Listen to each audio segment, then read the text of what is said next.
zero nga eh. Google ka nyo.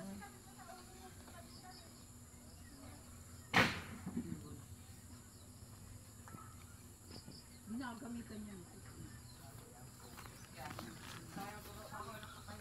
Kataas.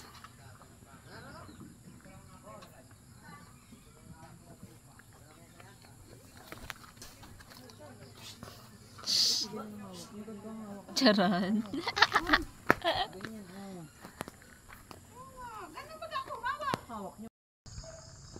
Tuyo na pala ang bunga nito ng nyug na ito.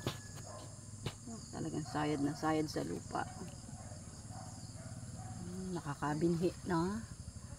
Ayan, kita nyo naman. Talagang yan ay puno talaga yan. Nakakapit yan.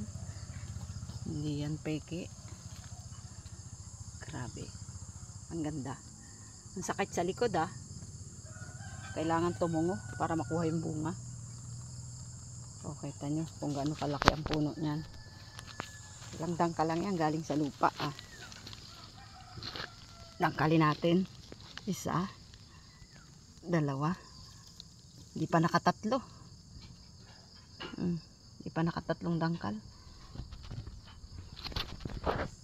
Ulitin ko. Isa. Dalawa. Kulang pang tatlo. Ang lupit. Sana lahat ng nyug ganyang kababa. Diba? Mataas pa yung yung tuta. Mataas pa dun sa nyug.